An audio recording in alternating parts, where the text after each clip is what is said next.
Once again dear students, एक बार मैं पुनः आपके सामने हूँ और ये मैंने अनुभव किया हूँ कि मैंने आपको वेक्टर्स में काफ़ी कुछ बताया है। वेक्टर्स से बेसिक्स भी मैंने आपको बताया, वेक्टर्स के अप्लाइड एस्पेक्ट्स भी बताया और उसमें हायर लेवल्स की भी प्रॉब्लम्स को किया। लेकिन उनको करने के बाद भी मुझे लगता है कि कुछ बेसिक्स आपके सामने और डिस्कस हो जाए तो कॉन्सेप्ट और अच्छा आपका बनता हुआ नजर आएगा। उसी क्रम में मैं आपके साथ भी चलता हूँ, कुछ और प्रॉब्लम्स को सॉल्व करता हूँ। तो आज का जो ये मेरा स्पेशल क्लास होगा, इसका उद्देश्य क्या रहेगा? Problems related to vectors and their solution, but this solution must be concept based solution, so called conceptual solution. सिर्फ सॉल्व कर लेना नहीं है, वो तो किताब में भी मिल जाता है। आपको ये ध्यान देना है कि जो मैंने थ्योरी पढ़ा, क्या उसके एप्लीकेशन से मैं उसको सॉल्व कर पाऊंगा या किताब में जो जब जैसा देता है तब करता। दोनों में फर्क क्या है? अगर आपने अपने थ्योरी के बेसिस पर प्रॉब्लम को सॉल्व किया तो you have a strong concept, you can crack any type of problems. लेकिन अगर आपने किताब को देख के किया तो आपको कैसे पता चलेगा कि इस प्रॉब्लम के लिए आपको उसी के तरीका को अप्लाई करना था? और यहीं पर ग्रेट कंफ्यूजन होता है at the time of examination. ठीक है, तो मैं आप लोगों के सामने आता हूं कुछ प्रॉब्लम्स को लेके और आप उसके सॉल्यूशंस को भी देखिए। अभी हमारे सामने एक क्वेश्चन है, उसे हम लोग कहेंगे up stream and down stream problem. Up stream and down stream boat motion.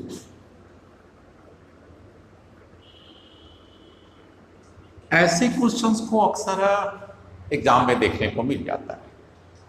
बहुतों ने तो इसे 9th में भी थोड़ा सा पढ़ा होगा, लेकिन अभी हमारा कॉन्सेप्ट है वेक्टर बेस्ड का। लेट अस सपोज, आप देख सकते हैं मैंने दो पैरेलल लाइंस ड्रॉ किया। This is nothing but a river, और मैंने एक स्ट्रेच ले लिया, रिवर का एक स्ट्रेच ले लिया। यहां पर मैं कहता हूं stretch of river, river stretch. तो आप ये ध्यान दीजिएगा कि डायरेक्शन रिवर का आप देख सकते हैं, रिवर का डायरेक्शन ऐसे है। This is the directions of river water, directions of river water. ये भी वही है आपका directions of river water.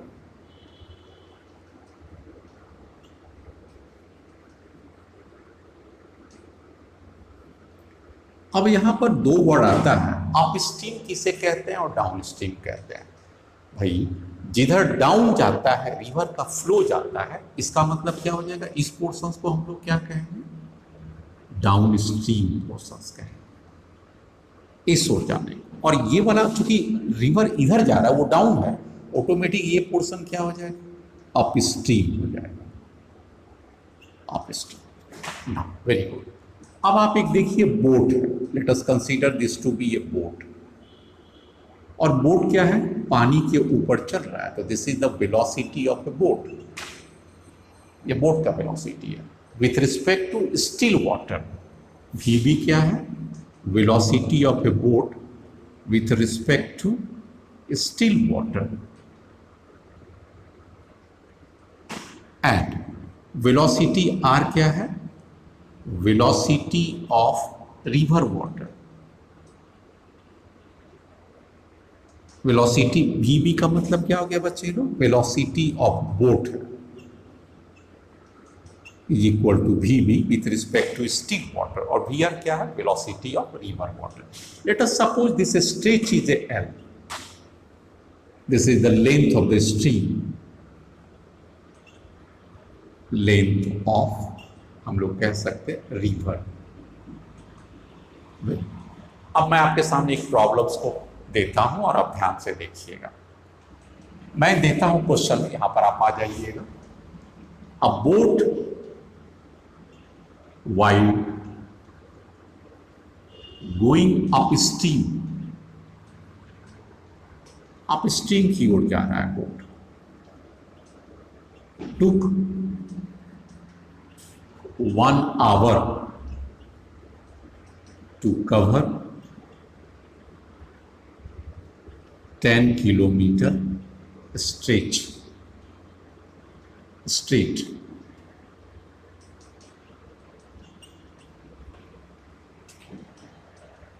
and in upstream journey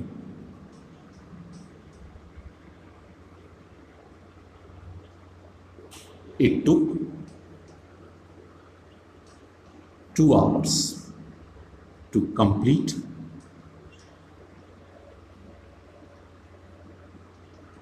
same length. Find velocity of boat and velocity of river. दोनों चीज पूछता है. वेलोसिटी बोट एब्सोल्यूट पूछता है कि बोट का अपना स्पीड क्या है स्टिल वाटर पर और रिवर का अपना स्पीड क्या है. चलिए आप आते हैं. आप यहां पर देखिएगा कि अगर बोट अपना चलना नहीं भी स्टार्ट रखिएगा, मतलब बोट अपने इंजन को क्लोज भी कर देगा तो भी पानी की बहाव उसको आगे की ओर ले जाएगा. लेकिन बोट भी अगर चलता है तब उसका स्पीड क्या हो जाएगा? वेलोसिटी बोट का अपना प्लस पानी के रिस्पेक्ट में वो पानी उसको जो पुश करा के आगे कराएगा उसका स्पीड कर देगा. तो what is the velocity of a boat with respect to ground कितना हो जाएगा? Velocity of a boat with respect to ground कितना हो जाएगा? That is velocity of a river plus velocity of boat. ये दोनों हो जाएगा. Velocity of boat with respect to ground दोनों का ऐड कर देंगे तो अब ये स्पीड कितना हो जाएगा? वी आर प्लस वी, दोनों एक ही दिशा में, इसलिए हम लोग वेक्टर को हटा दिया. ये किस में जाने के क्रम में है? डाउन स्ट्रीम के लिए. चलिए, तो वास्तव में इतना डिस्टेंस को किस स्पीड से कवर कर रहा है? इस स्पीड से कवर करता है. और टाइम कितना लगता है? माना कि यहां से यहां तक जाने में उसे अगर t1 समय लगा तो t1 समय बराबर कितना हो जाएगा? डिस्टेंस. कितना डिस्टेंस दिया हुआ है? मैंने इसमें 10 किलोमीटर स्टेज दिया है तो आप कहना चाहिए distance 10 kilometre and divided by उसकी स्पीड कितना हो गया? तो V R plus V B. ये आपके पास आ गया. Now this is a given. Time कितना दिया हुआ आपका? ध्यान से देखिएगा. तो अपस्ट्रीम जाने में उसे 1 घंटा लगा है. तो this is 1 equal to 10 V R plus V B. इसका मतलब ये भी हो गया कि मैं यहां पर इसे ऐसे भी लिख सकता हूं V R plus V B equal to 10, equation 1. And जब वो डाउन स्ट्रीम से अप स्ट्रीम की ओर जा रहा है तब क्या होगा बच्चे लोग? पानी आपका इस साइड जा रहा है और वो इधर आने की कोशिश कर रहा है. तो इसका मतलब है हर वक्त उसको अपोज करता रहेगा तो ग्राउंड के रिस्पेक्ट में इस समय उसका स्पीड कम तो नजर आएगा. इसीलिए अब वो टाइम t2 कितना लगेगा? डिस्टेंस तो बच्चे वही है 10 किलोमीटर है, लेकिन इस बार इसका स्पीड क्या हो जाएगा? Velocity of a river minus velocity of boat. प्रश्न इसमें एक बात का उठता है कि हमने रिवर को पहले क्यों लिया? पहले हम लोग velocity of the boat minus velocity of river लेंगे. प्रश्न ये उठता है कि मैंने पहले बोट को क्यों दिया और वेलोसिटी रिवर को बाद में क्यों दिया? चूंकि अगर रिवर का वेलोसिटी ज्यादा होगा तो ये यहां तक कभी नहीं पहुंच पाएगा. कारण अगर वो एक कदम आगे बढ़े और पानी उसको एक कदम से ज्यादा पीछे खींच कर दे तब तो वो डाउन स्ट्रीम में ही बहता चला जाएगा. इसीलिए अगर इसको पुनः अप स्ट्रीम तक में पहुंचना है तो बोट का स्पीड रिवर के स्पीड से ज्यादा होना चाहिए. और यहां पर ये क्या दिया हुआ? 2 दिया हुआ है. तो 10 V B minus V R, therefore V B minus V R is equal to 5, equation 2 हो गया. और एक आपके पास ऊपर में है V R plus V B equal to 10. अगर इस दोनों को ऐड करेंगे तो वी बी कैंसिल हो जाएगा, सॉरी वी आर कैंसिल हो जाएगा और 2 वी बी हो जाएगा. तो 2 वी बी इक्वल टू 15 हो जाएगा. 10 प्लस 5 50, इसलिए वी बी इक्वल टू हो गया 7.5 किलोमीटर पर आवर. ये किसका स्पीड आ गया बच्चे लोग? बोट का आ गया. Now can you find river? आप आराम से निकाल सकते हैं. रिवर का क्या हो जाएगा? What is the velocity of a river? 10 minus 7.5 that is equal to 2.5 kilometre पर आवर। आपने नोट किया मेरे आर्ग्यूमेंट को? मैंने कहा था ना कि बोट का स्पीड रिवर की स्पीड से ज्यादा होना पड़ेगा तभी ये आएगा, अदरवाइज ये तो डाउन स्ट्रीम में एक कदम, अप स्ट्रीम में एक कदम भी पीछे की ओर नहीं ले जा सकता। नेक्स्ट प्रॉब्लम की ओर चलते हैं, क्वेश्चन पर नजर डालिए। A motor boat going down stream, एक मोटर बोट है डाउन स्ट्रीम की ओर जा रहा है, overcomes a raft at a point A. इस फिगर को हम लोग करें,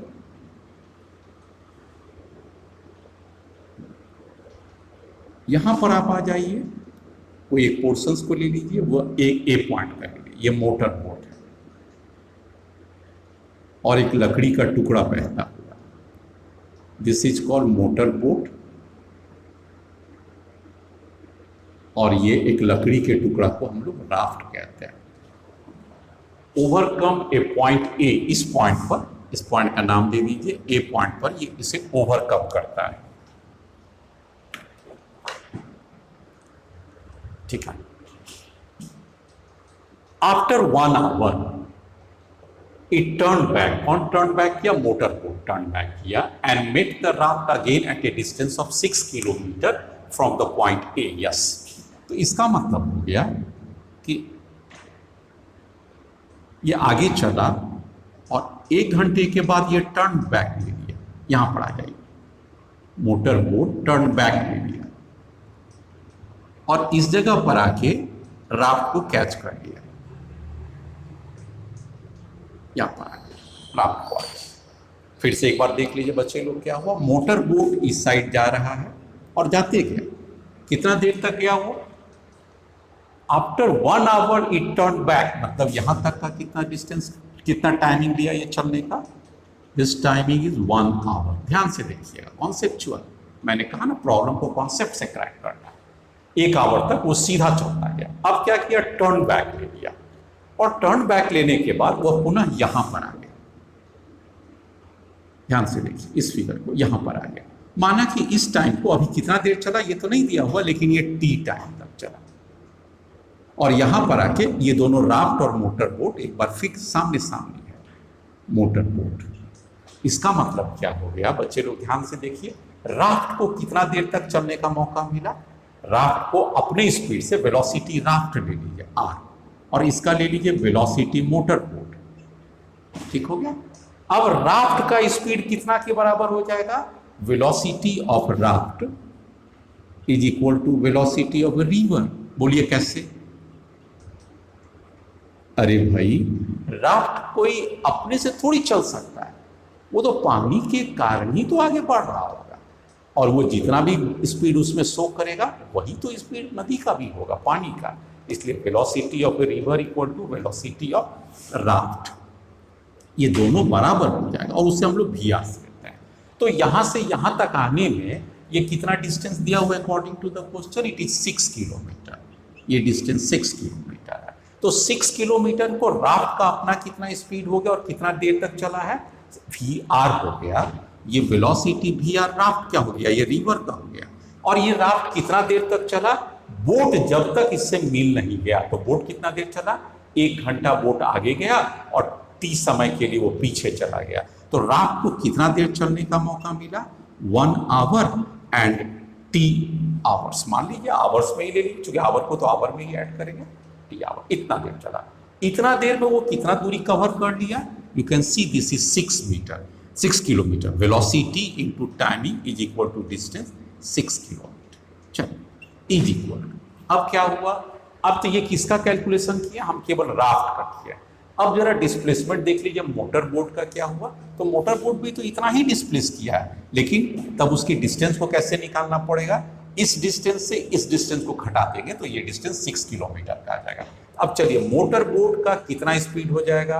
अरे भाई, मोटर बोट का अपना स्पीड तो होगा ही, और नदी का पानी का भी तो स्पीड ऐड हो जाएगा ना, क्योंकि वो दोनों सेम रफ्तार से चल रहा है। तो यहां आ जाइए, अब क्या हो जाएगा? Velocity of A motor boat plus velocity of raft या रिवर, दोनों एक डायरेक्शन में है, इसीलिए ऐड हो गया, रिजल्टेंट बढ़ता हुआ आ गया। और बताइए ये कितना देर तक चला? तो यहां पर आप देख सकते हैं अप स्ट्रीम में जा रहा है। ये किस स्थिति में जा रहा है? यहां से यहां तक आ जाइए, अप स्ट्रीम में है। और अप स्ट्रीम में इसको चलने का कितना देर मौका लगा? 1 आवर, 1 घंटा। अब उसके बाद क्या हुआ, वही पीछे की ओर मुड़ गया, मुड़ने पर क्या हो जाएगा उसका, अब उसका क्या हो जाएगा, पानी उसको अपोज करेगा। तो अब एक बार फिर ले लीजिए, अब वो कितना डिस्टेंस कवर करेगा, ये वाला डिस्टेंस कितना हो जाएगा, this is the velocity of motor boat minus velocity of A raft. Minus का जो वेक्टर हम लोग एक ही लाइन पर, इसलिए वेक्टर का साइन नहीं दे रहा है। और ये कितना देर तक चला, टी, और ये displacement into time, velocity into time, velocity into time, तो डिस्प्लेसमेंट हो गया, पूरे में से इतना घट गया, तो ये कितना हो गया 6 किलोमीटर। दो बार आ गया आपके पास, एक बार ये वाला आ गया 6 किलोमीटर, ये वाला। अब इससे ही आपको वेलोसिटी ऑफ राफ्ट निकालना है या रिवर का वैल्यू निकालना। क्या कीजिएगा आप लोग, इसको सिंप्लीफाई कीजिए, तो ये कितना हो जाएगा बच्चे ना, Vm प्लस VR, उसको भी सिंप्लीफाई कीजिए, minus Vm and plus VR, और यहां पर टाइम t भी हो जाएगा। ये दोनों में मैं एक बार फिर से देख लीजिए, minus Vm into T minus minus plus VR into T, ये दोनों कर लिए। और यहां पर भी क्या हो जाएगा बच्चे लोग, VR plus VR into T. 6 kilometre को मैं नहीं ले रहा हूं, उससे बाद इससे और इस पोर्शन को इक्वेट किया। यहाँ पर देखिए आपका कुछ कैंसिल हो जाएगा, VRT एंड VRT कैंसिल हो गया, इसमें बचा। अब आपके पास क्या बच गया, ये VR बच गया और ये भी VR बच गया, ये भी कैंसिल हो गया। अब आपके पास क्या बच गया, एक Vm यहाँ पर बच गया और Vm इंटू टी यहाँ पर बच गया। तो इसका मतलब क्या हो गया बच्चे लोग, Vm into T equal to Vm। तो ये m से m भी Vm का कट जाएगा, इसलिए t इक्वल टू क्या हो गया 1 आवर। तो यहाँ पर ये आंसर आ गया। व्हाट इज द टाइम, इस टाइम को जो ये बैक्टर के जो डाउन अप स्ट्रीम की ओर चला था वो भी कितना गया, संयोग से 1 आवर ही आ गया। तो इस टाइमिंग का भी जो वैल्यू हमने निकाला वो कितना आ गया, कैलकुलेशन से 1 आवर आ गया। लेकिन यहाँ आपका सोल्यूशन नहीं हुआ, यहाँ तो आपसे पूछा what is the velocity of a river, तो वेलोसिटी ऑफ रिवर के लिए यहाँ पर आ जाइए और इसकी वैल्यूज को 1 पुट कर दीजिए। अब इसको इक्वेट कीजिए, आपके पास क्या दिया हुआ है, VR 1 plus T and this is equal to 6 kilometre. Therefore, what is the VR? 1 plus t is the again 1 hour and 6. So, what is the velocity of the river? 3 kilometer per hour. So, this is the good question and conceptual questions हो गया। आप बेहतर ढंग से समझिएगा, ये वाले portions को आप एक बार फिर से देख लीजिए। ये डिस्प्लेसमेंट और ये डिस्प्लेसमेंट दोनों को घटा दिया है, तो ये हमारा फाइनल डिस्प्लेसमेंट 6 किलोमीटर। तो ये अप स्ट्रीम में वेलोसिटी को एडिशन हुआ है और डाउन स्ट्रीम में जाते, सॉरी डाउन स्ट्रीम में एडिशन हुआ है और अप स्ट्रीम में आते समय सब्ट्रैक्शन हुआ वेलोसिटी का। बाकी तो सिंपल स्टेप। नेक्स्ट, ये भी आप देखिए, आपका काइनेमेटिक्स का भी पोर्शन है और ये वेक्टर से भी लिया गया है। The motions of a particle is a constant, motions of a particle is a constant along X direction, कोई स्पेसिफाइड डायरेक्शन में उसका वेलोसिटी कांस्टेंट है। And y equal to 2x square is the path of a particle, that is trajectory। वो कैसा path में जा रहा है, इट इज पैराबोलिक पाथ में जा रहा है। कहता है find the acceleration of a particle, उसका एक्सीलरेशन क्या होगा इसमें से, ये बात को आपको ध्यान देना है और इसकी सॉल्यूशंस को देखना। आइए आंसर को देखते हैं। जितना भी क्वेश्चंस कीजिए उसमें कुछ न कुछ कॉन्सेप्ट को निकालने की कोशिश कीजिए, हर में कुछ न कुछ नया मैं देता हूँ। यहाँ पर क्या हो गया, the motion of a particle is a constant along X direction according to the question, according to question क्या कहता है, Vx is equal to constant and this constant is a k। यहाँ पर k क्या है, कांस्टेंट है, आपको ये ध्यान देना। ओके ठीक है, Vx is a constant defined है, वो एक ही डायरेक्शन में जा रहा है। इसका मतलब क्या हो गया, dx by dt, velocity x direction को हम लोग डिस्प्लेसमेंट में लिख सकते हैं and this is must be equal to k। Therefore हम dx इक्वल टू क्या लिख सकते हैं, k dt, ये लिख सकते हैं। अब अगर हम x को निकालना चाहेंगे, k कांस्टेंट है, जब 0 है टाइम तो उस समय x की भी वैल्यू 0 है। अब टाइम t हो गया, उस समय ये डिस्प्लेसमेंट भी x हो गया along the x डायरेक्शन। अगर dx का इंटीग्रेशन लेंगे x हो जाएगा, लिमिट पुट करेंगे x ही हो जाएगा और k into t हो जाएगा। इसका मतलब x इक्वल टू क्या हो गया, kt। तो x वेरीज लीनियरली, तो हमारे लिए बहुत इंपॉर्टेंट हो गया, x वेरीज लीनियरली। तो वेलोसिटी कांस्टेंट है लेकिन डिस्प्लेसमेंट नहीं कांस्टेंट है, डिस्प्लेसमेंट वेरीज करता है टाइम के साथ। तो ये अपने आप में ये कॉन्सेप्ट है ना, अच्छी बात। नेक्स्ट आ जाए, अब कहता है कि the path of a particle दिया हुआ। नाउ सेकेंड स्टेप में हम लोग क्या आ जाए, y इक्वल टू दिया हुआ 2x² हो गया। अब अगर आपको वेलोसिटी या एक्सीलरेशन निकालना है तो x से नहीं निकलेगा काम आपको टाइम के तरफ में आना चाहिए, और टाइम के लिए वहां x इक्वल टू kt है। तो आप क्या कर सकते हैं, 2 और x की जगह पर kt, तो अब ये क्या हो जाएगा, k² एंड t²। बोलिए यहाँ पर कोई डाउट है आपके पास? आप कहिएगा कोई डाउट नहीं, जस्ट दैट। और ये y किस दिशा में जा रहा है आपके पास कंफर्म है ना, y का क्या होता है position, unit vector y directions के लिए j लिखते हैं। तो आप आ जाइए y j डायरेक्शंस में आ गए, डिस्प्लेसमेंट आ गया, x डायरेक्शन में kt है और y डायरेक्शंस में 2k², ये कांस्टेंट t², मतलब टाइम के साथ ये पैराबोलिक सॉल्यूशंस में जा रहा हुआ। अब आपको क्या निकालना है, वेलोसिटी निकाल लीजिए। तो what is A dy/dt, this is nothing but vy, और जब इसको आप डिफरेंशिएट कीजिएगा तो 2k² तो रहेगा ही, और t² को डिफरेंशिएट करेंगे तो 2t हो जाएगा।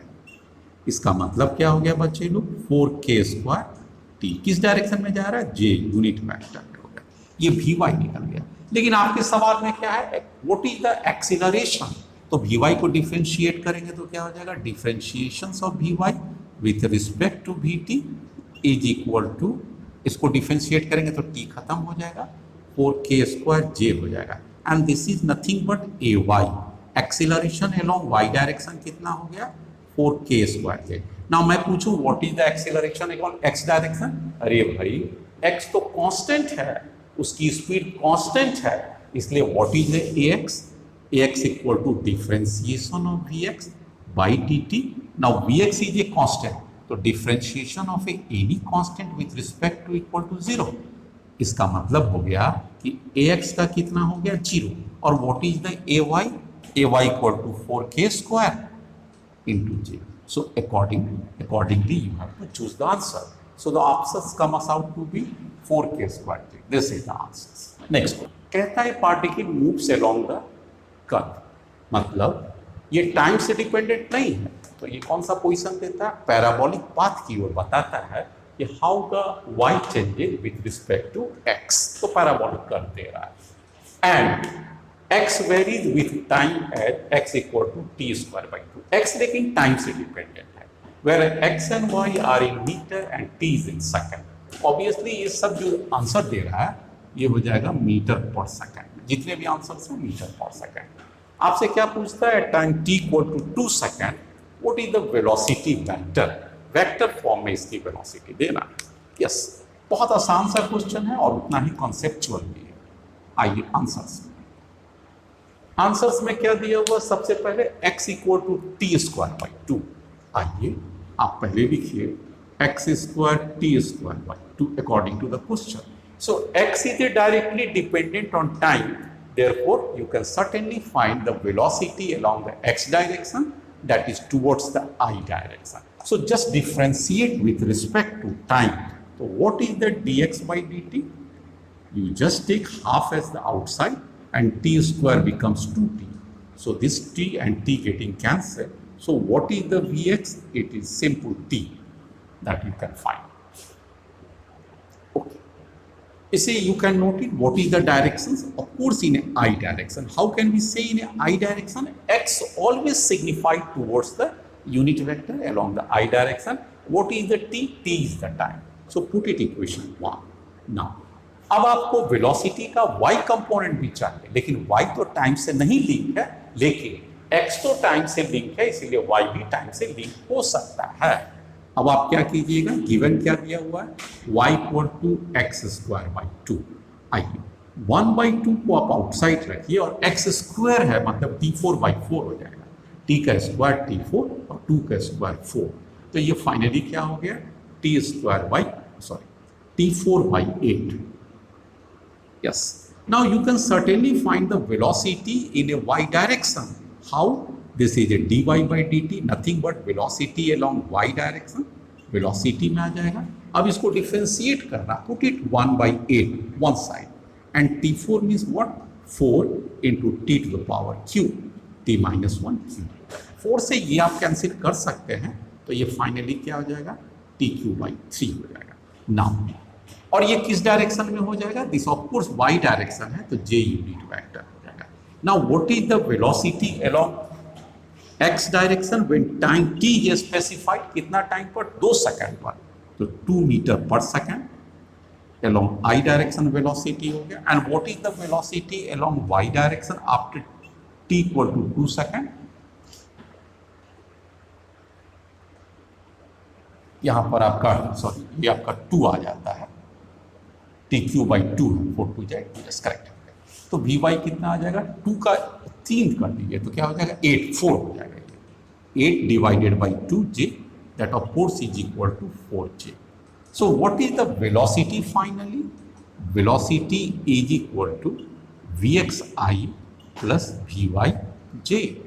Vx के जगह पर आपके वैल्यू आ गया 2, 2i plus 4j, and of course unit will be meter per second. तो 2i plus 4j. B choice is the correct answer. एक बार पुनः आप आ जाइए। ए पार्टिकल, ये क्वेश्चन जो लिया गया है प्रोजेक्टाइल से लिया गया है और वहां पर वेक्टर का एप्लीकेशन है। A particle is projected upwards with a velocity 100 meter per second. आप आइए, इस पार्टिकल्स को आपने यहां से फेंका, and what is this velocity? It is 100 meter per second, making an angle of 60 degree with a vertical. This is the y direction and this is the x direction. इससे 60 degree है, तो what about the horizontal? Of course 30 degree. With a vertical. What is the time when the particles move perpendicular to the initial direction? अच्छी बात। तो ये सबसे पहले आप इसे पाथ तय कर लीजिए। It moves in this way, x direction. अब आपने शुरू में ये डायरेक्शन आपका है, अब आपका कहीं भी लीजिएगा यहाँ पर, तो इस पॉइंट पर आप लीजिए, मैं आपको दिखाता हूँ। आप टेंजेंट को ड्रॉ कीजिए। This is the velocity vector after t time पर, और जरा सा इसकी वैल्यूज को आप पीछे तक बढ़ाइए तो डायरेक्शन को। नाउ से दिस इज 90 डिग्री, तो यहां पर वो टाइम कितना होगा? Late us suppose this is the time t। इस टाइम पर ये वेलोसिटी इनिशियल डायरेक्शन है, ये कौन सा डायरेक्शन हो गया बच्चे लोग? इनिशियल डायरेक्शन किसका? ऑफ वेलोसिटी वेक्टर का। और ये कौन सा डायरेक्शन हो गया? Velocity of particle at 90 degree या परपेंडिकुलर टू इनिशियल ये वाला डायरेक्शन है, और ये 90 डिग्री हो गया। अब यहाँ पर आपको दो चीज नोट करना है। एक आप इसके हॉरिजॉन्टल कंपोनेंट ले लीजिए, एक वर्टिकल हो गया। वर्टिकल को Vy कर दीजिए और हॉरिजॉन्टल को Vx कर दीजिए। यहाँ पर ये इसकी 100 मीटर पर सेकेंड है, let us suppose it is u, तो ये वाला इसको थीटा मान लीजिए, बाद में वैल्यू पुट कर देंगे। u इक्वल टू 100 और थीटा इक्वल टू 30। तो आप ये वाला वेलोसिटी कंपोनेंट जानते हैं, what is ux? u cos theta बच्चे लोग। और ये वाला वेलोसिटी कितना हो जाएगा? That is u sin theta. ये किस डायरेक्शन में है? uy डायरेक्शन में। Very fine. तो ये वाला किस में हो गया? x कंपोनेंट में, और ये क्या हो गया? y component. चलिए अब यहाँ पर वेलोसिटी आइए, तो ये vx क्या रहता है? मैंने बताया ना पूरे प्रोजेक्टाइल में एक्सीलरेशन अलोंग हॉरिजॉन्टल डायरेक्शन क्या होता है? 0 होता है। इसका मतलब Vx यहाँ का और Ux यहाँ का सेम हो जाएगा। तो ये Vx कितना हो जाएगा? u cos थीटा, और डायरेक्शन क्या हो जाएगा? I। फिर से एक बार, Ax 0 होता है प्रोजेक्टाइल मोशन में, मैंने बताया था, वहां से रेफर कर लीजिएगा प्रोजेक्टाइल चैप्टर से। इसलिए Vx equal to u cos theta I हो गया। नेक्स्ट आता है, ये दोनों परपेंडिकुलर है, तो यहाँ पर का इनिशियल वेलोसिटी कितना हो जाएगा? V initial. आइए, V इनिशियल कितना हो गया? u cos थीटा, कौन सा डायरेक्शन? I। इस डायरेक्शन को पॉजिटिव लीजिए, ऊपर जाने वाला को भी पॉजिटिव लीजिए, तो ये कितना हो जाएगा? u sin theta into j। u का वैल्यू और थीटा का वैल्यू नोन है आपका। यहाँ का आपका इनिशियल वेलोसिटी वेक्टर हो गया। Now what is the velocity at this point? x direction में कितना है? v final. आप ध्यान से देखिए, x डायरेक्शन में कितना है? u cos theta I। ये तो x डायरेक्शन में हो गया। Now what is the velocity along y direction after a time t? तो उसके लिए क्या हो जाएगा? Vy के जगह पर आप क्या पुट कीजिएगा? uy plus ayt। uy के जगह पर कितना हो जाएगा? यहां से फेंके थे, किस स्पीड से फेंके थे? uy डायरेक्शन में, u sin theta. Now acceleration due to gravity downward लग रहा है। This is ay equal to g and this is the negative. तो इसलिए यहाँ पर क्या हो जाएगा g into T. v equal to क्या होता है final velocity, u plus G T होता है लेकिन माइनस के कारण, क्योंकि डाउनवर्ड डायरेक्शन से, और ये किस डायरेक्शन में बच्चे लोग हैं, जे डायरेक्शन। तो फाइनल वेलोसिटी के दो कंपोनेंट हो गए, x remain same u cos theta i and vy equal to u sin theta minus J हो गया। नाउ अब यहां से वेक्टर का रोल स्टार्ट होता है, कहता है कि ये दोनों डायरेक्शन परपेंडिकुलर है, मतलब ये वेलोसिटी और ये वेलोसिटी परपेंडिकुलर है। अब आप याद कीजिए, what is the condition for two vectors to be perpendicular, their dot product must be equal to 0। तो हम यहां पर लिखेंगे for two vectors to be perpendicular their dot product must be 0। वो तो 0 होना ही होना पड़ेगा। अब चलिए डॉट प्रोडक्ट को कीजिए, तो i से i करेंगे तो ये 1 हो जाएगा, तो u square cos square theta हो जाएगा। पहला क्या हो जाएगा, u square cos square theta into I dot I 1 आ गया, खत्म। अब आइए इस दोनों को गुणा कीजिए, ये तो दोनों को खत्म करनी है, i और j को करेंगे तो 0 हो जाएगा, उसको तो होगा नहीं। अब i का i और j को j करेंगे तो ये क्या हो जाएगा, u साइन थीटा और u sine theta, u square sine square theta. एक क्वेश्चन आ गया आपके पास, u square sine square theta, verify यहाँ से फिर चेक कर लीजिए, यू स्क्वायर, यू को यू से करेंगे यू स्क्वायर साइन थीटा, और जे से जे करेंगे तो ये 1 आ गया, खत्म हो गया। अब इसको इससे कीजिए तो क्या बचेगा, U sine theta G T, तो minus U sine theta G T, और जे से जे क्या हो गया, जे डॉट जे 1 आ गया, and this must be equal to 0। ये आपके पास आ गया। एक बार आप फिर से चेक कर लीजिए, एक ये वाला आ गया U square sine square theta G minus U sine G T, and this must be equal to, yes okay. अब आपको क्या करना पड़ेगा, U square cos square theta, तो यहाँ पर एक आ जाएगा यू स्क्वायर, और ये वैल्यू 1 आ गया, कैसे 1 हो गया, कॉस स्क्वायर थीटा, उधर आ जाइए बच्चे लोग, तो U sine theta into G T and of course equal to 0। ये यू से एक यू कट गया, इसलिए टी का वैल्यू कितना हो गया finally, U sine theta into G, यही आपका आंसर आ गया। लेकिन आपकी वैल्यूज को इसमें सब्स्टिट्यूट करना है, तो u का वैल्यू कितना दिया हुआ है, 100 दिया हुआ है, साइन 30 का वैल्यू क्या हो जाएगा, हाफ, और g का वैल्यू 10 हो जाएगा। ये कटा और ये क्या हो गया, 20 सेकेंड। तो आपके पास आंसर आ गया 20 सेकेंड के बाद यहाँ पर पहुंचेगा और ये दोनों वेलोसिटी आपस में परपेंडिकुलर हो जाएंगे। तो बहुत अच्छा कॉन्सेप्ट है। इसमें से मैंने क्या आपके लिए निकाल के आपको दे रहा हूँ कि आपको याद रखना है कि when the two vectors are perpendicular, उसके लिए आप सीधा स्ट्राइकिंग फीचर क्या होता है कि their dot product must be 0। मैंने इस वेलोसिटी का डायरेक्ट नहीं लिख सकते थे, मैंने i और j के फॉर्म में किया, रिजॉल्व कर दिया इसको i और j को, और इस वेलोसिटी को भी रिजॉल्व कर दिया i और j को, और तब उसके रिजॉल्व पार्ट्स की वेलोसिटी को जनरलाइज रूप में लिखिए और तब डॉट प्रोडक्ट किया। ये जो फ्रेम ऑफ एनालिसिस है ये स्ट्रॉन्ग होना चाहिए, ना कि आप सिर्फ क्वेश्चन को बना के आगे पहुंच जाएंगे। नेक्स्ट, यहाँ पर एक बार आपके लिए फिर एक क्वेश्चन, बेहतरीन क्वेश्चन है, कहता है if F be the force acting on a particle having position vector r and इसे हम लोग टाउ कहते हैं, tau be the torque of A this force about the origin. मतलब क्या हो गया, आप ऐसे देखिए,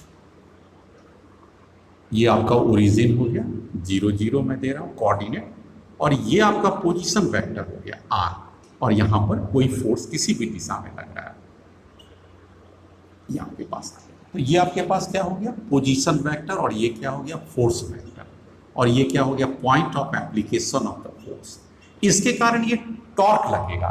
and what is the definitions of a torque, torque is equal to R cross F. याद रखिएगा टॉर्क की डेफिनेशंस क्या होती है, टॉर्क इज इक्वल। अब यहां पर से प्रॉब्लम, ये कहां से आ गया, तो ये this is the basic definitions of a torque. ये कोई डेरिवेशन नहीं है, ये कोई थ्योरेटिकल एनालिसिस नहीं है, बट ये डायरेक्ट आपका अप्रोड एनालिटिकल फॉर्मूला है। अब अगर ये बात सही है तो क्रॉस प्रोडक्ट का रूल क्या कहता है, torque must be perpendicular to arc and torque must be position to F. That is torque must be perpendicular to the plane containing R cross F. जो आर एंड एफ का जो plane होगा उसके ऊपर perpendicular, तो individually दोनों के ऊपर। अब अगर ये डॉट प्रोडक्ट है तो दोनों के बीच में एंगल कितना हो गया 90 डिग्री, और यहाँ भी इसके लिए क्या हो जाएगा, परपेंडिकुलर है तो 90 डिग्री। अब इसका डॉट प्रोडक्ट लेंगे तो क्या हो जाएगा, टी डॉट आर कर लेंगे तो टॉर्क की मैग्नीट्यूड, आर की मैग्नीट्यूड एंड कॉस 90, ऑब्वियसली ये 0 हो जाएगा। और दूसरा आपके पास एक आता है एफ क्रॉस टॉर्क लीजिएगा, तो टॉर्क का वैल्यू दोनों है, एफ और टॉर्क में भी क्या आ जाएगा, टॉर्क डॉट एफ लेंगे तो ये भी आ जाएगा टॉर्क की मैग्नीट्यूड, एफ की मैग्नीट्यूड एंड कॉस, यहाँ पर भी आप देखिएगा cos 90 और इसकी वैल्यू भी 0 आ जाता है। क्योंकि दोनों ही के दोनों इस पर परपेंडिकुलर है, इसलिए दोनों के साथ का अगर हम डॉट प्रोडक्ट लेंगे तो 0 हो जाएगा। तो ये नहीं हो सकता क्योंकि इसमें एक ही 0 है, दूसरा नॉन 0 है। ये भी नहीं हो सकता है क्योंकि इसमें ये 0 है, उसमें नॉन 0 है। ये भी नहीं हो सकता है क्योंकि दोनों 0 है। सिर्फ एक ही ऑप्शन आपके पास बचता है, डी ऑप्शन इधर करेंगे। नेक्स्ट कहता है 3 forces start acting simultaneously on A particle moving with velocity v। तो कोई एक पार्टिकल है, जैसे मान लीजिए कोई पार्टिकल ले लीजिए, इसके ऊपर 3 वेलोसिटी लग रहे हैं, a late us suppose 2 and 3। इस पर 3 फोर्स लग रहे हैं, F1 F2 and this is F3। Particle ये हो गए। आपने क्या देखा कि 3 forces acting simultaneously on A particle moving with velocity v, और सपोज कीजिए ये इस दिशा में वेलोसिटी v से जा रहे हैं, ये भी आप समझ। These forces are represented in magnitude and direction by the 3 sides of a triangle।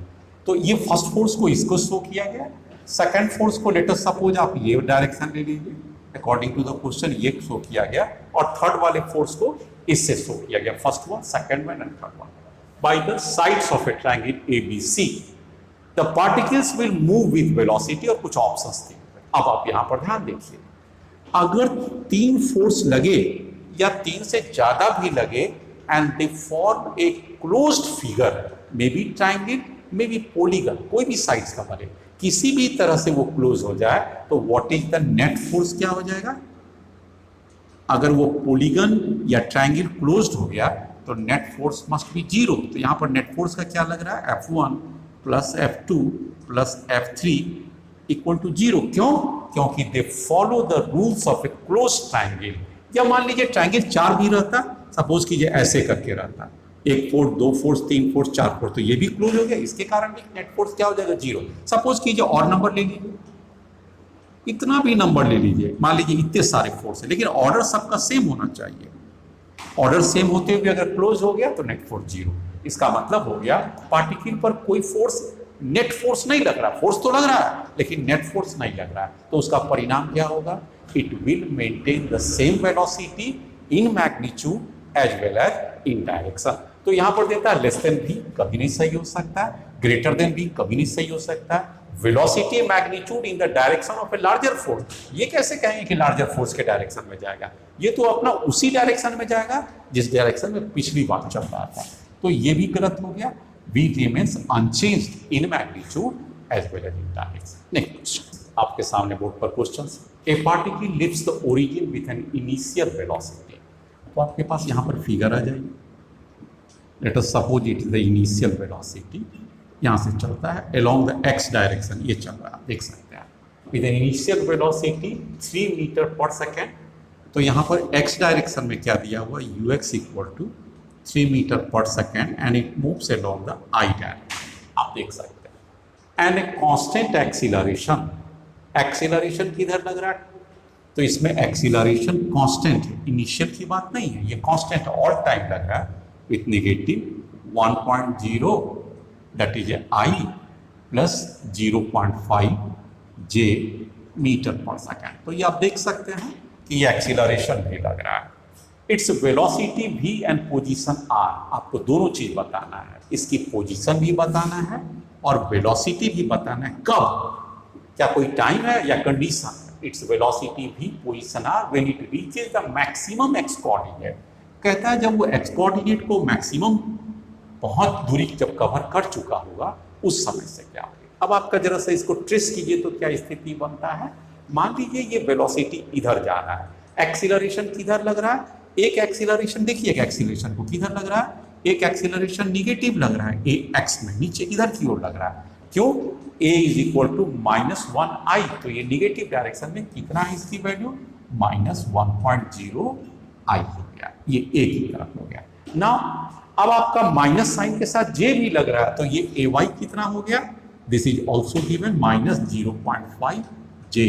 तो ये पार्टिकल का अब क्या स्थिति बनेगा बच्चे लोग, ये आगे तो जाएगा क्योंकि वेलोसिटी है, लेकिन थोड़ा दूर जाने के बाद क्या करेगा, ये रुक जाएगा, और रुकने के बाद क्या करेगा, ये पीछे की ओर ले जाएगा। तो इसका वास्तविक पाथ कैसा चला जाएगा, अगर हम लोग इसको ध्यान से देखें, मान लीजिए इसको ऐसे कर लीजिए, तो फेंके ऐसे थे, लेकिन ये वास्तविक पाथ ऐसे चला जाएगा, और ये उसकी डिस्टेंस मैक्सिमम चला जाएगा, this is the x maximum. लेकिन जिस समय वो एक्स मैक्सिमम जाएगा, यहाँ के बाद क्या हो जाएगा, वो पुनः बैक आने लगेगा, तो बैक भी आएगा और साथ साथ पीछे भी जाएगा, तो ये ऐसे करता हुआ इस कदर आने लगेगा। वाई तो जाएगा ही, इसका वाई तो नीचे में ही आ जाएगा, लेकिन ये बैक में चला जाएगा। तो यहाँ पर what is the V X velocity क्या हो जाएगा, रुक जाएगा। वी वाई नहीं रुकेगा, वी वाई तो लगातार हमेशा एक्सीलरेशन के कारण चेंज करता रहेगा, बल्कि बढ़ता रहेगा, लेकिन वी एक्स का क्या हो जाएगा, दिस इज। तो यही डिस्टेंस पूछता है जहां पर आपका वी एक्स इक्वल टू 0 हो जाएगा। कॉन्सेप्ट समझ में आ गया ना। अरे मेन तो कॉन्सेप्ट समझना रहता है, चाहे जितना भी देर लगे, जितना भी जोर लगाना रहे, प्रॉब्लम्स को नहीं, प्रॉब्लम्स उससे अपने आप निकलता है। तो जैसे क्या हो गया कि कोई पार्टिकल्स को मैंने फेंका, सपोज कीजिए उधर से हवा की आ रहा था, हवा कैसा था, इंक्लाइन था, मेरे तरफ भी था और नीचे भी था, तो उसकी क्या करेगा, आपका बॉल तो कुछ दूर तक जाएगा, लेकिन उसके बाद क्या करेगा, उसको रिटर्न कर देगा। तो कितना मैक्सिमम दूर गया दैट इज, और वहां पर कितना मैक्सिमम जाएगा, वी एक्स इक्वल टू 0 हो जाएगा। चलिए अब आप निकालते हैं formula. What is the V X equal to U X plus A X into T. V equal to क्या होता है, यू प्लस ए टी। इससे तो हमको टाइम तो नहीं निकालना, हमको दूरी निकालना है, तो आप क्या कीजिएगा, आप दूसरा फॉर्मूला को ले लीजिए। वी स्क्वायर इक्वल टू क्या हो जाएगा, you square plus 2a S, यहाँ पर आपका ये निकल जाएगा। Now what is the velocity, ये आपका सादा दिया हुआ है कि फाइनल वेलोसिटी एक्स डायरेक्शन का ही लेना है, ये भी एक्स डायरेक्शन का और ये भी, ये तो 0 हो गया आपका। u कितना से फेंका गया, 3 का, 3 का स्क्वायर कर दीजिए, तो ये क्या हो गया, 9 हो गया, प्लस 2 ए एक्स कितना जा रहा है, -1 पुट कर दीजिए, -1 पुट कर दीजिए, और एस एक्स आपको निकालना है, एक्स डायरेक्शन मतलब वाई है। तो what is the X direction, that is 9/2 metre आ गया आपके पास, 9/2, और ये कौन सा डायरेक्शन हो गया। तो मैक्सिमम डिस्प्लेसमेंट कितना तय करेगा, जब वेलोसिटी 0 होगा, तो 9/2 मीटर आई डायरेक्शन। अब वहां तक पहुंचने में कितना देर लगता है, ये निकाल लीजिए आपको। उसके लिए टाइम के लिए आपको क्या करेंगे, ऊपर की फॉर्मूला को प्रयोग कीजिए। एक बार ये 0 हो गया, यू एक्स कितना हो गया बच्चे लोग, जैसा कि आपने पुट किया था, यू एक्स इक्वल टू 3, तो 3 यहाँ यू स्क्वायर था ना, तो यू एक्स का स्क्वायर था 3 हो गया, माइनस ए एक्स कितना है, ऑब्वियसली आपके पास 1 है, निगेटिव है इसलिए मैंने निगेटिव पुट किया, और टाइम टी, इसलिए कितना देर के बाद रुक जाएगा, 3 सेकंड के बाद। तो यहां तक पहुंचने में उसका टाइम कितना लगा, 3 सेकंड लगा, और एक्स मैक्सिमम कितना हो गया, 9/2 हो गया। ये तो आपके पास 2 चीज आ गया। अब प्रश्न ये उठता है कि नीचे y कितना दूर तक गया, कहां तक गया, कितना दूरी वी वाई तय करेगा, ये भी निकाल लीजिए। तो वी वाई का वेलोसिटी तो नहीं पूछा, वेलोसिटी भी पूछा है, तो आप वी वाई निकाल लीजिए। What is a V Y, that is A U Y plus a Y into T आ जाएगी आप। Now what is the U Y, आप देख सकते हैं इसकी इनिशियल कंपोनेंट तो केवल x था, तो y का था 0 था, तो what is the U Y, that must be equal to 0, क्योंकि y कंपोनेंट नहीं है, ये तो x कंपोनेंट था, तो यहाँ पर 0 प्लस ए वाई का डायरेक्शन क्या था, ये नीचे की ओर था, -0.5, तो इसको हम लोग देख सकते हैं 0.5 का 1/2 निगेटिव साइन हो गया, और t कितना है, 3 सेकंड तक है, तो व्हाट इज द वेलोसिटी, -3/2, और किस डायरेक्शन में, y का क्या कंपोनेंट हमको यूनिट वेक्टर शो करना पड़ता है, नीचे की ओर, तो वी वाई इक्वल टू -3/2, ये भी वेलोसिटी है, और किस डायरेक्शन में जा रहा है, जे डायरेक्शन में जा रहा है ना। अब आपका वो पोजीशन कितना होगा, दैट इज एस वाई कितना होगा बच्चे लोग, एस वाई का फॉर्मूला होता है U Y T plus half A Y into T square, या तो आप वी स्क्वायर से भी निकाल सकते थे या एस वाई से, दोनों से सेम आंसर आएगा। Now what is A U Y, that is 0 plus, तो प्लस हाफ देते हैं। ए वाई का वैल्यू कितना है, आप ये देख सकते हैं, ए वाई का वैल्यू से आप यहाँ से उठाइए, -1/2 है, पुट इट -1/2, और टी कितना वैल्यू है, टी का 3 सेकंड है, 3 का स्क्वायर कीजिएगा, ये 9 हो जाएगा, तो what is the S Y, that is -9/4, और ये किस दिशा में चला गया, जे मीटर में। तो इसका मतलब ये हो गया कि अब आप अगर इसकी वेलोसिटी लिखते हैं तो क्या हो जाएगा, Vx तो आपके पास जीरो है ही, तो वेलोसिटी सिर्फ y यहाँ पर तो वो Vx जीरो हो गया, तो इस जगह पर वेलोसिटी कितना है -3/2j। ये पहला क्वेश्चन का आंसर आ गया। Now what is the position, displacement कितना हो जाएगा या आर पोजीशन वेक्टर कितना हो जाएगा, x दिशा में कितना दूरी तय किया 9/2, ये हमने लिखा हुआ है। किस आगे गया या पीछे गया, अरे भाई फेंके तो आगे है ना, तो आगे जाके ही तो रुकेगा, थोड़ी पीछे चला जाएगा, हाँ बाद में पीछे जाएगा, जैसे मैंने यहाँ पर पीछे पड़ा। अब क्या हो गया, ए को ले लिया, दूसरा पॉजिटिव है या निगेटिव, ये नीचे की ओर चला गया, ये 0 0 कोऑर्डिनेट है, ये y पॉजिटिव है, ये y निगेटिव है, तो आपके पास निगेटिव गया, कितना गया 9/4 विथ निगेटिव साइन, तो 9/4j, और ये इसका यूनिट क्या हो जाएगा, तो दैट इज योर आंसर। तो ये हो गया 9/2, ये पोजीशन हो गया, और वेलोसिटी में कितना आ गया -3/2j, तो that is answer. So these two are correct answer. कितना बड़ा कॉन्सेप्ट है और कैसे एनालाइज किया जाता है, मैं आपको जोड़ दे के कहूँगा, सिर्फ इतना ही चीज़ को सीखिए।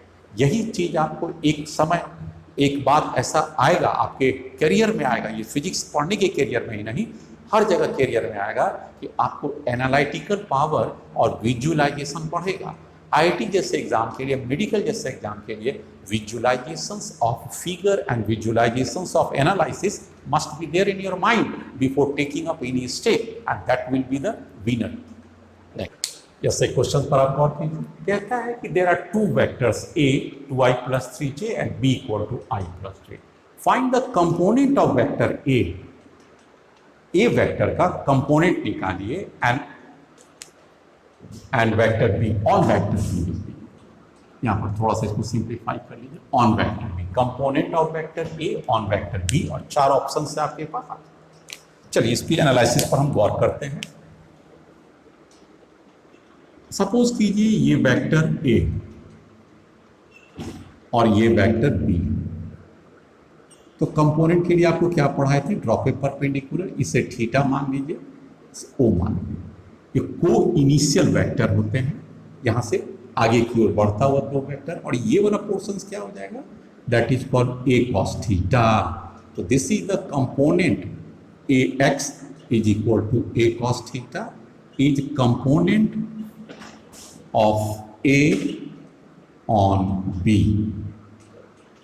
और projection of A on B, दोनों एक ही मतलब होता है। आपसे क्या पूछा गया, component of A on vector B, आपका आंसर हो गया A cos थीटा। A क्या हो गया, मैग्नीट्यूड ऑफ द वेक्टर, और थीटा क्या हो गया, एंगल बिटवीन द इंक्लूडेड, और cosine angle between the included. इसको आप लिखते हैं तो कैसा हो गया, cos थीटा का हम आपको फॉर्मूला दिए थे, this must be equal to a dot b divided the product of their magnitude। ये क्या है, वेक्टर a का प्रोडक्ट है, मैग्नीट्यूड है, और ये वेक्टर b का, आप ये देख सकते हैं दोनों कैंसिल हो गया। अब a डॉट b को आप मल्टीप्लाई कर दीजिए, a dot b vectors co dot product कीजिए और b का मैग्नीट्यूड लिखिए। a डॉट b को जरा सा मल्टीप्लाई कीजिए तो 2 और 1 2 आ जाएगा, i डॉट i 1 हो जाएगा, और 3 और 1 करेंगे तो +3 हो जाएगा, और j डॉट j 1 आ जाएगा। और आपको किसका यूनिट, किसका आपका मैग्नीट्यूड लेना, b का मैग्नीट्यूड लेंगे 1 का स्क्वायर + 1 का स्क्वायर, इसका मतलब हो गया 5/√2। So answer C is the correct answer. Next, yes there is a question before you, कहता है कि a dot b = modulus of a cross b, then find the angle between the two vectors. चलिए a dot b को format में लिखेंगे तो क्या होता है बच्चे को, ab cos थीटा दिया डॉट प्रोडक्ट, और अगर वेक्टर प्रोडक्ट में जाए या क्रॉस प्रोडक्ट में जाए विथ मैग्नीट्यूड तो क्या होता है, ए बी साइन थीटा, और नॉर्मल यूनिट वेक्टर होता है लेकिन मॉड है इसलिए आप छोड़ देंगे। यहाँ पर क्या हो जाएगा, this two are getting cancels, इसलिए आपके पास क्या हो गया, sine theta divided by cos theta is equal to 1 is equal to tan theta, sine theta cos theta tan theta equal to 1, इसलिए theta equal to 45 degree. Easy calculation, बहुत easy question. So the answers comes out to be 45. Next, yes, there is a question, कहता है कि if A = B + C, तो vector में A is called resultant, किसका resultant है, B + C। तो आप एक काम कीजिए, आप इस तरह से फॉर्मेट में लिखेंगे, let us suppose A, this is called B and this resultant, इन दोनों का रिजल्टेंट आप अगर ध्यान देंगे, A को इधर लेते आते हैं, B को इधर, दिस इज द रिजल्टेंट। इसको आप मान लीजिए A ज़्यादा, ए बड़ा वाला है, इसको ए मान लीजिए, and this is B C resultant. इसका और इसका रिजल्टेंट मैं इस साइड देता, क्योंकि इस वेक्टर को आप उठा के यहाँ पर लिख सकते थे ऐसे, कितना दूर लिख सकते थे, इसको आप सी दे सकते थे, तो बी और सी का रिजल्टेंट ए, बी और सी का रिजल्टेंट ए। ठीक है, अब आपको ए का मैग्नीट्यूड कितना दिया हुआ है, इसका मैग्नीट्यूड है 5, बी का मैग्नीट्यूड है 4 एंड सी का मैग्नीट्यूड है 3। आपसे क्या पूछता है, find the angle between A and C. A ये है और सी ये है, तो दिस इज द एंगल। क्या आएगा एंगल आपके लिए, ऑप्शंस के हिसाब से चूज करना, ज्यादा में कॉस है और फिर साइन। कॉस के साथ लेके चलिए तो क्या होता है, कॉस थीटा का वैल्यू लेके चलिए, base by hypotenuse 3/4, sorry base by 3/5, hypotenuse 5 is there. Therefore what is theta? This must be equal to cos inverse 3/5। अगर आप इसमें से साइन की लेते हैं तो साइन थीटा में क्या आ जाएगा, या साइन थीटा लेते हैं, साइन के लिए आता है 4/5, 4/5, इसलिए थीटा इक्वल टू क्या आ जाएगा, साइन इनवर्स 4/5। और बाकी दो ऑप्शन तो आता ही नहीं है, तो इसमें से बेस्ट ऑप्शन कौन हो जाएगा, cos inverse 3/5। So this is the answer. ये भी चेक कर लिए कहीं दोनों ना सही हो, इसलिए 4/5 है और वो 3/4 है, तो आपके पास बेस्ट आंसर आ गया कॉस इनवर्स 3/5। नेक्स्ट क्वेश्चन, आपको इस पे ध्यान से देखना है, क्या कह रहा है क्वेश्चन को, the velocity of a particle v, velocity दिया हुआ, find the component of a velocity, component निकालना है, parallel to a vector a i + j + k। मतलब क्या हो गया, ये आपका वेलोसिटी वेक्टर है और late us suppose this is A vector, दो वेक्टर मैंने आपको दे दिया, ये वेलोसिटी वेक्टर और ये वेक्टर है, लेट अस सपोज। अब आपको इसमें क्या कहता है, find the component of a velocity, इसका कंपोनेंट किसके, इसके पैरेलल, और वो भी किस फॉर्मेट में, वेक्टर फॉर्मेट में लिखना। आप क्या कीजिएगा, first find the component of, आपका स्टेप क्या होना चाहिए इसमें, first find the component of v,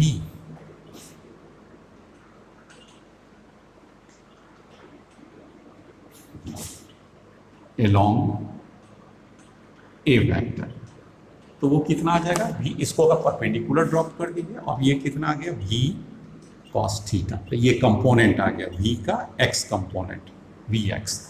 चलो vx को निकाल लेंगे। अब उसके बाद क्या कहता है, इसी डायरेक्शन में, a के डायरेक्शन में फाइंड द कंपोनेंट, तो इसका v cos थीटा तो स्केलर क्वांटिटी आ जाएगा। अब उसको क्या करना पड़ेगा, a के डायरेक्शंस के a के यूनिट वेक्टर से कर लेंगे, तो velocity vector component is equal to v cos theta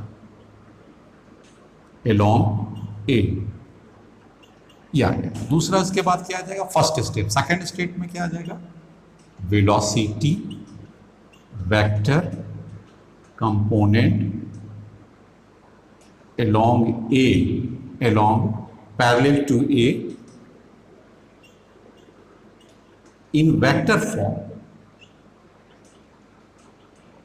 अब अगर वेक्टर फॉर्म में कहा है तो वेक्टर फॉर्म का क्या हो जाएगा, किसके डायरेक्शन में पैरेलल है, इसके डायरेक्शन में, ए के डायरेक्शन में, तो क्या करेंगे, A vector divided by their modulus कर देंगे, मतलब यूनिट वेक्टर आप निकाल लेंगे। यही आपका इसमें मेन क्वेश्चन है। v cos थीटा का वैल्यू कितना हो जाएगा, आप निकालिए, v cos थीटा की वैल्यू लेंगे तो कितना हो जाएगा, एंगल बिटवीन v और a, तो जरा से इसको निकाल लीजिए cos थीटा की वैल्यू, तो यहाँ पर क्या हो जाएगा, v dot a divided by their modulus v into a। चलो v का वैल्यू कितना हो जाएगा, मैग्नीट्यूड से ये दोनों कैंसिल भी हो जाएगा। अब आपके पास क्या बचा, v डॉट a, v और a को जरा मल्टीप्लाई कीजिए तो कैसे हो जाएगा, 6 को 1 से मल्टीप्लाई कीजिएगा 6, दिस इज इक्वल टू 6। उसके बाद 2 को 1 से मल्टीप्लाई कीजिएगा 2, उसके बाद -2 को 1 से मल्टीप्लाई कीजिएगा -2, और डिवाइडेड बाई a का मॉडुलस लीजिएगा तो कितना हो जाएगा, 1 1 1 √3, ये दोनों कैंसिल हो जाएगा, 6 आ जाएगा। 6 का मतलब क्या हो जाएगा, 3 into 2 divided by √3, that is 2 √3। ये क्या आ गया, कंपोनेंट ऑफ वेलोसिटी, किसके किसके कंपोनेंट पर आ गया, अलोंग ए या पैरेलल टू ए, अब इसका वेक्टर लिखना है पैरेलल टू ए, तो क्या करेंगे, उसके यूनिट वेक्टर से मल्टीप्लाई कर देंगे ए के वेक्टर से। तो ये वैल्यू क्या आ गया हमारे पास 2√3। Yes, now what is the unit vector, आपको लिखना है ए का यूनिट वेक्टर। ए का वैल्यू कितना हो जाएगा, A unit vector vector of course vector I plus J plus K divided by its modulus 1 square 1 square 1√3। ये दोनों कट जाएगा, √3 से √3। अब आपके पास हो गया 2i plus 2j plus 2k, that is your answer.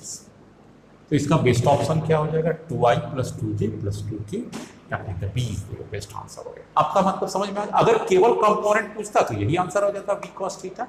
Component in a vector form parallel to this, मतलब इसके पैरेलल में ही चाहिए, जिसके पैरेलल में जिसका निकालना रहता है उसके यूनिट वेक्टर से multiply, magnitude into unit vector. इसका मैग्नीट्यूड कितना आ गया, v cos थीटा, और वेक्टर फॉर्म में लिखने के लिए यूनिट वेक्टर से मल्टीप्लाई कर दिए।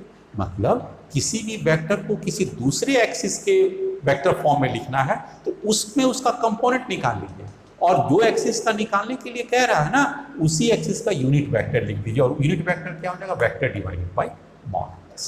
Next question, yes there is a very important question, conceptual question है यहाँ पे। कहता है ए प्लस बी दो वेक्टर का रिजल्टेंट सी, और C कैसा है, C ये परपेंडिकुलर है। आप यहाँ पर आ जाइए, let us consider this to be a vector, और B वेक्टर लेना है, आप चाहे तो इधर भी ले सकते हैं, तब उसका रिजल्टेंट C इधर जाएगा जो इस पर परपेंडिकुलर नहीं होगा। आप अगर B इधर लेते हैं तो भी रिजल्टेंट आपका इस साइड आ जाएगा। आप अगर B को इस साइड लेते हैं, लेट अस सपोज B को हमने इस साइड लिया, this is the B vector. अब इसका रिजल्टेंट की एक पॉसिबिलिटी है, एडजस्ट कर सकते हैं बी और ए को, तो this is the direction of resultant C vector. ये कहता है A plus B equal to C, तो ए और बी वेक्टर को जब हमने दिया तो ये सी रिजल्टेंट वेक्टर, तो सी क्या हो गया बच्चे लोग, दिस इज कॉल्ड रिजल्टेंट। किसका रिजल्टेंट है, ऑफ ए प्लस बी का रिजल्टेंट है। और ये कैसा है सी का, सी इज परपेंडिकुलर टू ए, तो दिस सी इज परपेंडिकुलर है, तो ये एंगल कितना हो गया 90 degree. Late us suppose this angle is theta.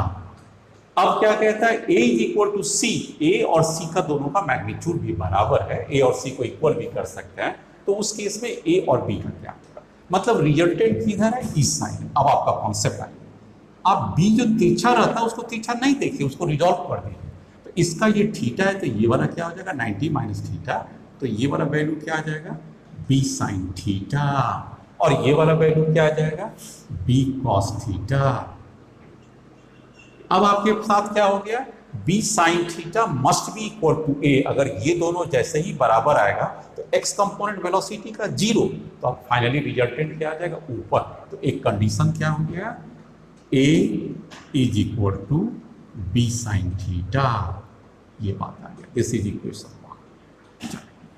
अब दूसरा क्या आ गया हमारे पास, बी कॉस थीटा का वैल्यू कितना आ जाएगा, किसके कारण आएगा, ये जो रिजल्टेंट आया ये तो बी कॉस थीटा के बराबर ही है, इसलिए सी इज इक्वल टू क्या हो जाएगा बी कॉस थीटा। लेकिन सी और ए दोनों बराबर है, इसलिए सी के जगह भी हम लिख सकते हैं A equal to B cos theta according to the question आ जाएगी। अब इस दोनों को 1 को 2 से डिवाइड कर, इस दोनों को डिवाइड किया तो क्या आ गया tan theta. This must be equal to A by C, और ए और सी दोनों बराबर है इसलिए 1 हो जाएगा, इसका मतलब हो जाएगा tan 45 डिग्री। इसलिए थीटा का वैल्यू कितना हो गया 45 डिग्री। ये थीटा आपका कौन सा वैल्यू ये है, लेकिन आपसे पूछा ये थीटा नहीं है, आपसे पूछा गया what is the angle between A and B. तो ए एंड बी का 90 प्लस थीटा, तो इसमें आप 90 ऐड कर दीजिएगा, angle is equal to theta plus 90, and this of course is 135 degree. So ये आंसर आपका। Next question, yes there is a question, कहता है the resultant of a two forces one double the magnitude of the other. तो दो forces हैं, the resultant of the two forces one double the magnitude of the other is perpendicular to the smaller of the two forces। मतलब क्या हो गया, देखिए figure के हिसाब से अगर इसको हम F ले लें तो दूसरा को क्या लेना पड़ेगा, उसके डबल लेते हैं, ये 2F है, और उसका परिणाम क्या है रिजल्टेंट। और रिजल्टेंट कैसा है according to the question, perpendicular to the smaller of the two forces. The smaller ये है and this is the resultant force हो गया, this is the F resultant, और ये वैल्यू कितना आ गया 90 degree according to the question आ गया। इसकी एंगल को आप थीटा मान लीजिए, कोई दिक्कत नहीं, हम थीटा ले सकते हैं। Two forces, angle between the two forces अब आपको निकालना है कि ये एंगल क्या होना चाहिए कि रिजल्टेंट किसके ऊपर परपेंडिकुलर हो जाए। तो लगभग वही क्वेश्चन है जो मैंने पिछला कॉन्सेप्ट में देखा।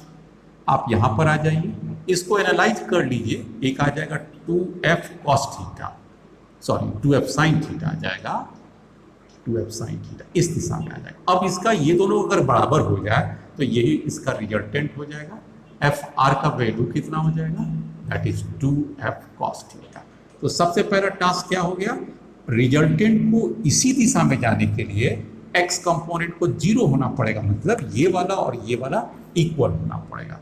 Therefore f must be equal to, या 2f sin theta must be equal to f, ये बात आ जाएगा। इससे क्या हो जाएगा, f से f कट गया तो sin theta is equal to, बच्चे लोग क्या हो गया, हाफ हो गया।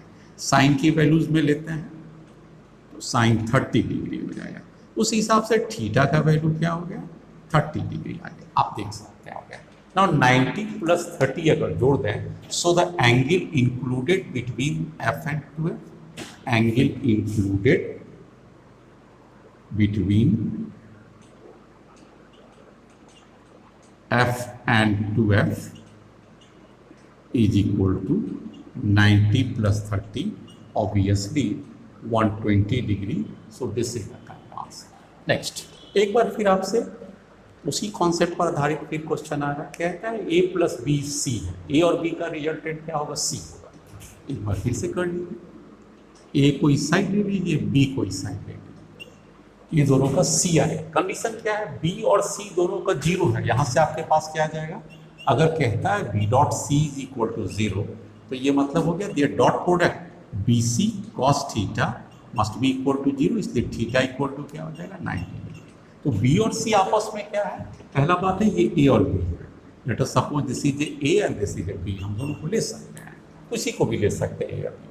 अब क्या कहता है, b and c is perpendicular, it can't be. इसको ले लीजिए b एंड दिस ले लीजिए c, b एंड a ले लीजिए साइड। अब b एंड a में क्या कहता है कि c जो है इसकी रिजल्टेंट आ गया, आप यहाँ पर आ गए c वेक्टर। अब क्या है, b and c is 90 degree, b and c में थीटा 90 है, तो b और c का ये भी 90 है अकॉर्डिंग टू द क्वेश्चन, ये 90 दिया हुआ। अब यहाँ पर आ जाए, इसको आप अल्फा ले लो, alpha is equal to 90 degree. अब आपसे क्या कहता है, मैग्नीट्यूड ऑफ ए, इसका जो मैग्नीट्यूड होगा this is twice of magnitude of B, ये भी इसमें दिया हुआ है। चलिए ये भी ठीक है। तो अब आपसे क्या कहता है, इसमें से ऑप्शंस को आपको चूज करना क्या होगा। आप एक काम कीजिए, इस एंगल को आप थीटा ले लीजिए।